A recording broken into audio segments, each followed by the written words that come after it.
संगच्छध्वं संवदध्वं शंभो मनासि जानतां देवाभागं यथा पूर्वे संजनाना उपासते समानीव आकुतिः समाना हृदया निवह समानमस्तु वो मनो यथा वह सुसहासति। वैदिक ऋषियों ने करीब 15,000 साल पहले इन ऋचाओं के माध्यम से पृथ्वी के वासियों को एक समाज बनाने का आह्वान किया था जहाँ किसी का शोषण न हो। लेकिन आज तक हम पृथ्वीवासी ऐसे समाज की रचना न कर पाए। नवयुग चैनल के माध्यम से ऐसे ही समाज की रचना के लिए मैं आशा की गीत लाया हूँ। हमारे गुरु श्री श्री आनंद मूर्ति द्वारा बनाए गए सिद्धांतों के आधार पर ज्वलंत मुद्दों पर मैं अपनी बात रखूंगा ताकि हम अपने ऋषियों के द्वारा कल्पना किए। आज का विषय है शासन तंत्र का 5वां भाग। आज हम चर्चा करेंगे देश की विभिन्न राजनीतिक पार्टियों की कि आज़ादी के बाद ये पार्टियां, इन पार्टियों का उदय कैसे हुआ और ये किस हालात में अपने को चला रही हैं। पिछली चर्चाओं में हम लोगों ने देखा कि हमारा प्रजातंत्र अपराधियों, अयोग्य, अनपढ़ और भ्रष्ट नेताओं के द्वारा हाईजैक कर लिया गया है। इन भ्रष्ट नेताओं ने देश के सारे राजनीतिक, सामाजिक, अर्थनैतिक और अन्य इंस्टीट्यूट्स पर कब्जा कर लिया है और पूरा देश एक लूट तंत्र के गिरफ्त में आ गया है। अभी कोविड पेंडेमिक में हम लोग देख रहे हैं कि कोई भी राजनीतिक दल जनता और समाज की सेवा में आगे नहीं आ रहे हैं। सभी नेता अपने घरों में छिपे हुए हैं और वे बयान देने के अतिरिक्त और एक दूसरे को गाली गलौज करने के अतिरिक्त कोई काम नहीं कर रहे हैं। इसके उलट 1947 के पहले इन नेताओं के आचरण को हम अगर देखते हैं तो उनके त्याग और सेवा के उदाहरण हमें आज नहीं मिल रहे हैं। बिहार, बंगाल और अन्य राज्यों में भूकंप, दुर्भिक्ष, अन्य आपदाओं में कांग्रेसी नेताओं ने, जैसे डॉक्टर राजेंद्र प्रसाद, सुभाष बोस, पटेल, आचार्य कृपलानी आदि के नेतृत्व में जो जनता की सेवा की थी वो अद्वितीय थी। लेकिन दुर्भाग्यवश आज़ादी के समय इन नेताओं को दरकिनार कर, जिन्हें आम कांग्रेसी चाहते थे, गांधी जी ने एक ऐसे अय्याश नेता को, जिसने कभी भी लाभ और बलिदान का उदाहरण, त्याग और बलिदान का उदाहरण नहीं पेश किया हो, उस पद का लालची जो पंडित नेहरू थे, देश को सर्वोच्च पद पर बैठा दिया, जिसका परिणाम आज हम सारे देशवासी भुगत रहे हैं। आज हमारे देश के प्रजातंत्र को विभिन्न पार्टियों के मैनेजर और मालिक चला रहे हैं। ज़्यादातर पार्टी के मालिक ही सरकार का मुखिया होते हैं, लेकिन कभी कभी अगर सरकार का मुखिया कोई और होता है तो उसे कमज़ोर नेतृत्व ही मिलता है, जिसे पार्टी के मालिक के कहने पर चलना पड़ता है। वह केवल नाम के लिए सरकार को नेतृत्व देता है। हम लोगों ने इसे कब देखा? जब महाराष्ट्र में शिवसेना ने मनोहर जोशी को चीफ मिनिस्टर नॉमिनेट किया था, लेकिन उसके सारे आदेश मातोश्री से बैठे ठाकरे से लेने पड़ते थे। यूपीए 1 और यूपीए 2 में एक कमज़ोर प्रधानमंत्री मनमोहन सिंह को नॉमिनेट कर दिया गया था। पीएमओ के सारे फाइल्स सोनिया गांधी के यहाँ जाती थी, जहाँ अहमद पटेल उन्हें देखा करता था और वहाँ के क्लियरेंस के बाद ही मनमोहन सिंह फाइल देखते और अप्रूव करते थे। पीएमओ के सारे अधिकारी सोनिया गांधी से ही आदेश लेते थे। पुलक चटर्जी, जो राजीव गांधी के समय में पीएमओ के इंचार्ज थे, उन्हीं को फिर बनाया गया था पीएमओ का इंचार्ज। इसी तरह बिहार में 2014 के लोकसभा चुनाव में हार जाने के बाद नीतीश कुमार ने मुख्यमंत्री के पद से इस्तीफा दे दिया और एक कमज़ोर नेता मांझी को मुख्यमंत्री नियुक्त किया, जीतन राम मांझी को। कुछ महीने के बाद जब मांझी ने नीतीश कुमार के आदेश को सुनना बंद कर दिया तो नीतीश कुमार ने मांझी को पद से हटा दिया और फिर खुद मुख्यमंत्री बन गया। ऐसे कई उदाहरण देश में भरे पड़े हैं।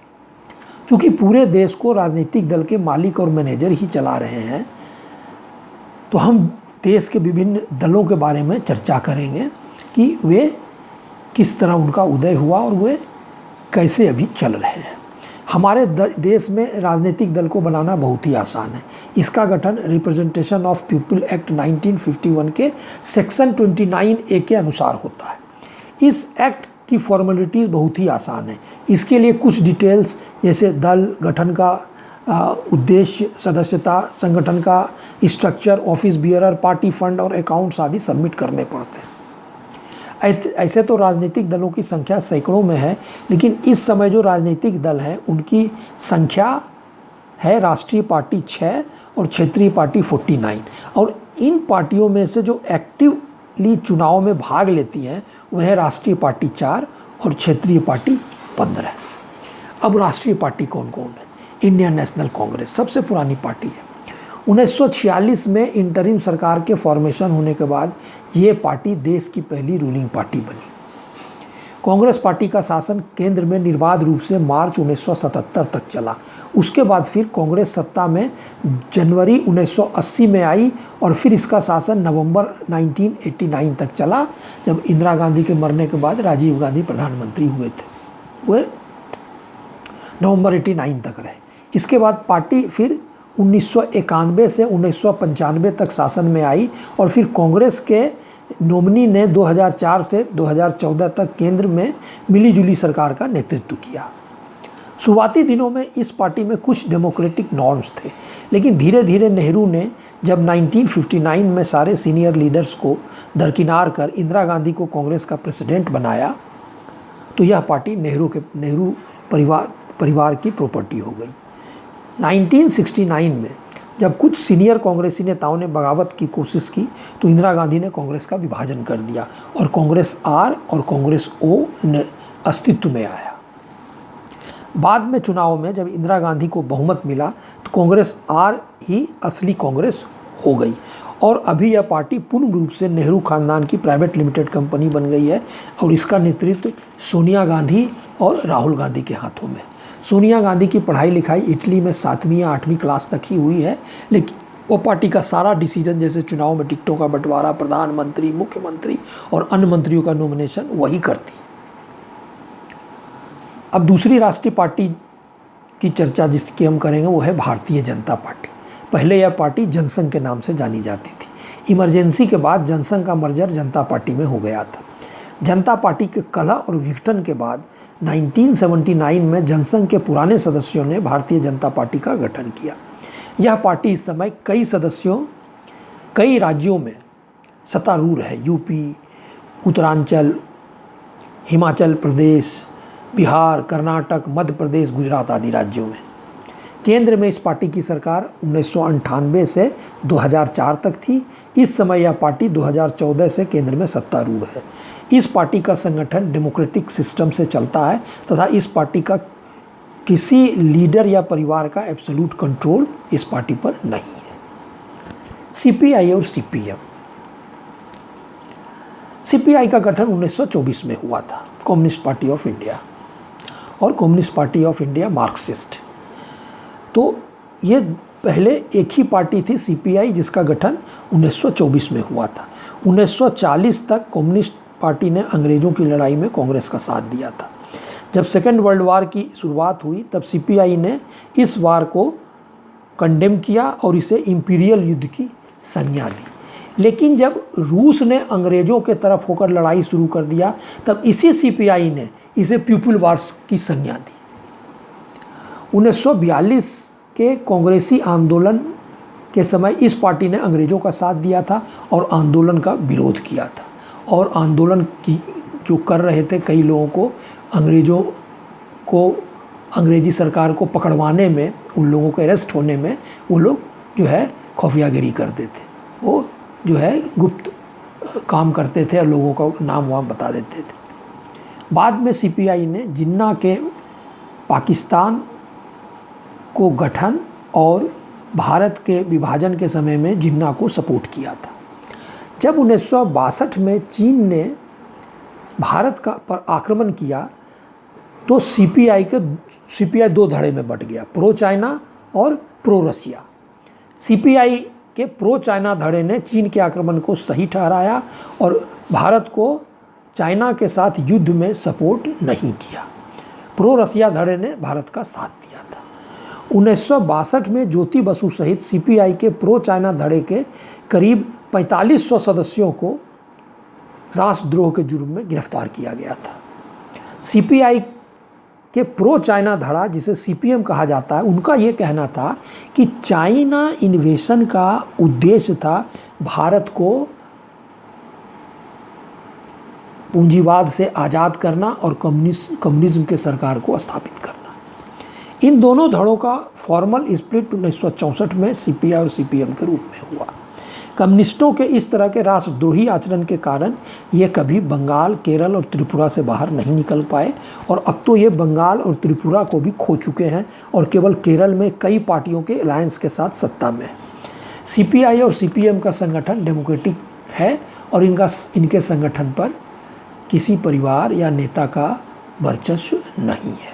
अब क्षेत्रीय पार्टियां डीएमके और एआईएडीएमके, द्रविड़ मुनेत्र कड़गम, ऑल इंडिया अन्ना द्रविड़ मुनेत्र कड़गम। डीएमके का गठन 1949 में हुआ था जब सीएन अन्नादुरई द्रविड़ कड़गम फेडरेशन से अलग हुए थे। अन्नादुरई एक ब्रिलियंट वक्ता, लेखक और ऑर्गेनाइजर थे। अन्नादुरई ने धीरे धीरे करुणानिधि और एमजी रामचंद्रन की मदद से पार्टी को मजबूत किया। डीएमके पार्टी का आधार ब्राह्मण विरोधी, नॉर्थ विरोधी और आर्य विरोधी था। उनके मुख्य मांग थे तमिलनाडु, आंध्र प्रदेश, कर्नाटक और केरल को मिलाकर एक separate Indian state Dravida Nadu को बनाना। 1962 के इंडो चाइना युद्ध के दौरान डीएमके ने राष्ट्रीय कॉज को सपोर्ट किया और अपने पार्टी के संविधान में संशोधन कर अलग द्रविड़ नाडु की मांग को निरस्त कर दिया। अब ये राष्ट्रवादी हो गए। डीएमके ने 1962 के चुनाव में स्टेट असेंबली में 50 और लोकसभा में 7 सीटों पर विजय हासिल की, जब इन्होंने अपना रुख जो है राष्ट्रवादी किया। डीएमके ने 1967 के चुनाव में स्वतंत्र पार्टी, सीपीएम और अन्य छोटे दलों के साथ अलायंस कर मद्रास की स्टेट असेंबली में 234 में से 138 सीटों पर जीत हासिल की। डीएमके ने मिलीजुली सरकार बनाई और अन्नादुरई मुख्यमंत्री हुए। फरवरी 1969 में अन्नादुरई की मृत्यु के पश्चात करुणानिधि मुख्यमंत्री बने। डीएमके ने 1969 में केंद्र में इंदिरा गांधी को भी सपोर्ट किया था। 1972 में डीएमके से एमजी रामचंद्रन ने अलग होकर अपनी पार्टी बनाई थी एआईएडीएमके। अब तमिलनाडु राज्य में सत्ता डीएमके और एआईडीएमके के बीच में रहती है। एमजीआर की मृत्यु के बाद एआईडीएमके की नेता जयललिता बनी। करुणानिधि की मृत्यु के बाद उनके परिवार में डीएमके को कब्जे में लेने की लड़ाई हुई। अभी डीएमके करुणानिधि के लड़के स्टालिन का प्राइवेट लिमिटेड कंपनी हो गई है और 5 दिसंबर 2016 को जयललिता की मृत्यु के पश्चात एआईएडीएमके रडरलेस हो गया है। अभी उसमें कोई ऐसा लीडर नहीं है जिसका वर्चस्व कहा जाए। अब तेलुगु देशम पार्टी टीडीपी आंध्र प्रदेश की एक क्षेत्रीय पार्टी है। इसकी नींव प्रसिद्ध सिने कलाकार स्वर्गीय एनटी रामाराव ने 1993 में रखी थी। 1983 में टीडीपी ने आंध्र प्रदेश के स्टेट असेंबली में 292 में से 202 सीटों पर जीत हासिल की थी और एनटी रामाराव मुख्यमंत्री बने थे। एनटी रामाराव के जीवन काल में ही उनके दामाद चंद्रबाबू नायडू ने पार्टी पर कब्जा कर लिया था और मुख्यमंत्री बन गए थे। यह पार्टी चंद्रबाबू नायडू की प्राइवेट लिमिटेड कंपनी हो गई है। अब शिरोमणि अकाली दल एसएडी, यह सिखों की पार्टी है। इसका प्रभाव मुख्यतः पंजाब और आंशिक रूप से हरियाणा और दिल्ली में ही है। यह पार्टी प्रकाश सिंह बादल के परिवार की प्राइवेट लिमिटेड कंपनी है। बीजू जनता दल बीजेडी, इसका प्रभाव क्षेत्र उड़ीसा है। यह पार्टी जनता पार्टी का ही एक स्प्लिंटर ग्रुप है। इस समय उड़ीसा में इसकी पार्टी का शासन है और यह पार्टी नवीन पटनायक की प्राइवेट लिमिटेड कंपनी है। अब तृणमूल कांग्रेस, ममता बनर्जी ने कांग्रेस से निकलकर बंगाल में इस पार्टी का गठन किया था। ममता बनर्जी ने सीपीएम के शासन के खिलाफ बंगाल में आंदोलन किया और सीपीएम को बंगाल से विलुप्त कर दिया। इस समय यह पार्टी बंगाल में शासनरत है और यह पार्टी ममता बनर्जी के परिवार की प्राइवेट लिमिटेड कंपनी बन चुकी है। पहले यह अंदाज था कि ममता बनर्जी का रुख कुछ अलग होगा और यह पार्टी जो है प्राइवेट लिमिटेड कंपनी और किसी परिवार की पार्टी बनने से बचेगी, लेकिन उन्होंने अपने भतीजे अभिषेक बच्चन का राज्याभिषेक करा दिया है और अब वही पार्टी चला रहे हैं। अब नेशनल कॉन्फ्रेंस, इसका प्रभाव क्षेत्र जम्मू एंड कश्मीर राज्य तक सीमित है और यह पार्टी फारूक अब्दुल्ला परिवार की प्राइवेट लिमिटेड कंपनी है। Bahujan Samaj party, Samajwadi party BSP, इसका प्रभाव क्षेत्र मुख्यतः यूपी और आंशिक रूप से पंजाब, हरियाणा और मध्य प्रदेश में है। इसके फाउंडर स्वर्गीय कांसीराम थे। उनके निधन के बाद यह पार्टी मायावती के अधीन चली गई और इस समय यह पार्टी मायावती की प्राइवेट लिमिटेड कंपनी है। और जनता दल, इस पार्टी का गठन 1988 में वीपी सिंह ने किया था। इस पार्टी का गठन लोक दल, तेलुगु देशम, डीएमके, असम गण परिषद और कांग्रेस एस के मर्जर से हुआ था। 9th लोकसभा में इस पार्टी को बहुमत नहीं मिला था, लेकिन बीजेपी और सीपीएम के आउटसाइड सपोर्ट से वीपी सिंह ने केंद्र में सरकार का गठन किया था। नवंबर 1990 में बीजेपी के सपोर्ट वापस लेने के कारण सरकार गिर गई थी। उसके बाद मध्यावधि चुनाव में इस पार्टी को बहुमत नहीं मिल पाया और पीवी नरसिम्हा राव के नेतृत्व में कांग्रेस पार्टी ने सरकार का गठन किया था। हालांकि उन्हें 234 या 238 सीटें मिली थी, लेकिन उन्होंने अपने पूरे कार्यकाल 5 साल को चलाया और इस बीच वो जो खरीद फरोख्त का भी एक केस चला था, जिसे सुप्रीम कोर्ट ने पीवी नरसिम्हा राव मिलजुल कर सबको बचा दिया था। उसमें जो झारखंड मुक्ति मोर्चा के लोगों ने, एमपीज़ ने जो कांग्रेस पार्टी के पक्ष में वोट देने के लिए पैसा लिया था, उसको सीधे जाके स्टेट बैंक में जमा करा दिया था और उन्होंने इसको स्वीकार भी किया था कि हम लोग भोले भाले शेड्यूल ट्राइब हैं, इसलिए हमें ज़्यादा लुका छिपी नहीं आता है, और उन्हें कुछ नहीं हुआ। सुप्रीम कोर्ट ने इसका संज्ञान नहीं लिया। ये हमारे देश की हालत है। अब इस चुनाव के बाद जनता दल अपना एग्जिस्टेंस नहीं रख पाई और कई पार्टियों में टूट गई। इसमें प्रमुख पार्टी हैं आरजेडी, राष्ट्रीय जनता दल, सपा, समाजवादी पार्टी, आरएलडी, राष्ट्रीय लोक दल, जेडीयू, जनता दल यूनाइटेड और एलजेपी, लोक शक्ति जनता पार्टी, राष्ट्रीय जनता दल। इस पार्टी का प्रभाव मुख्यतः बिहार और आंशिक रूप से झारखंड में है। यह लालू यादव की प्राइवेट लिमिटेड कंपनी है।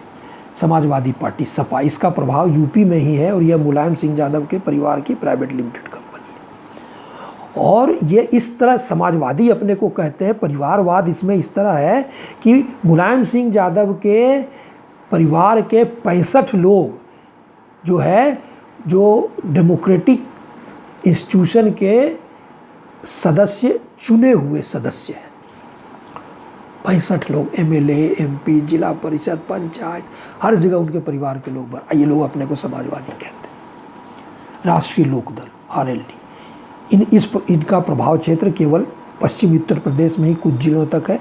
यह पार्टी अजीत सिंह के परिवार की प्राइवेट लिमिटेड कंपनी है। जनता दल यूनाइटेड, इसका प्रभाव क्षेत्र बिहार है और इस समय भाजपा के साथ बिहार में इसी पार्टी की मिलीजुली सरकार है। यह नीतीश कुमार की प्राइवेट लिमिटेड कंपनी है। लेकिन जनता दल यू में एक खासियत है कि नीतीश कुमार ने अपने परिवार के किसी भी सदस्य को इस पार्टी में आने नहीं दिया है। वो अकेले ही इस पार्टी को चला रहे हैं। हालांकि उनके साले हैं, लड़के हैं और अन्य पार्टी के सदस्य और उनके परिवार के सदस्य काफ़ी हैं, लेकिन वो कहीं भी इस पार्टी में किसी पद पर दिखाई नहीं पड़ते। लोक जनशक्ति पार्टी, एलजेपी, इसका प्रभाव क्षेत्र बिहार है और यह पार्टी रामविलास पासवान के परिवार की प्राइवेट लिमिटेड कंपनी है। आधे एमपी इसी के परिवार से हैं। आम आदमी पार्टी, इस पार्टी का प्रभाव मुख्यतः दिल्ली और आंशिक रूप से पंजाब में सीमित है। यह पार्टी अरविंद केजरीवाल की प्राइवेट लिमिटेड कंपनी है। बीजेपी, सीपीआई और सीपीएम को छोड़कर चर्चा किए गए सारे दलों को एक सुप्रीमो चलाता है। सभी तरह के राजनीतिक निर्णय सुप्रीमो और उसके परिवार के सदस्य द्वारा लिया जाता है। विभिन्न चुनावों में टिकट का बंटवारा, मंत्रालय का बंटवारा, अगर पार्टी सरकार में शामिल होती है, पार्टियों से अलायंस करने का निर्णय, विधानसभा या लोकसभा में बिल्स को सपोर्ट या विरोध करने का निर्णय, ये सभी महत्वपूर्ण निर्णय सुप्रीमो द्वारा लिया जाता है। पार्टी स्तर पर जितने भी पद हैं वो सुप्रीमो का आदेश पर बांटा जाता है। आजकल चुनाव में पार्टी का टिकट खुलेआम हाईएस्ट बिडर को दिया जाता है। कई पार्टियों में खुलेआम ये जो है समाचार जो है छपता है, नेता जो है ये आरोप लगाते हैं। राजद में लालू यादव के जेल में रहने पर भी पार्टी का सारा डिसीजन, टिकट का बंटवारा, सिंबल का अलॉटमेंट आदि लालू यादव जेल से कर रहे थे। इससे शर्मनाक स्थिति किसी भी प्रजातंत्र के लिए नहीं हो सकती। और ऐसी पार्टी जिसे कोई अपराधी जेल से संचालित कर रहा हो, सरकार बना के करीब भी आ जा रहा है। यही साबित करता है कि हमारे देश के प्रजातंत्र के सिस्टम में एक बड़े बदलाव की ज़रूरत है, ताकि हम एक योग्य, ईमानदार और पढ़े लिखे नेताओं द्वारा शासित हों। अगली भाग में हम ये चर्चा करेंगे कि इसी सिस्टम में और ऐसे ही सब कुछ अगर चलते रहा जाए तो उसमें क्या कोई गुंजाइश है कि हम बदलाव करें, ताकि योग्य और ईमानदार लोग ही इस पॉलिटिकल सिस्टम में आवें और हम पर शासन करें।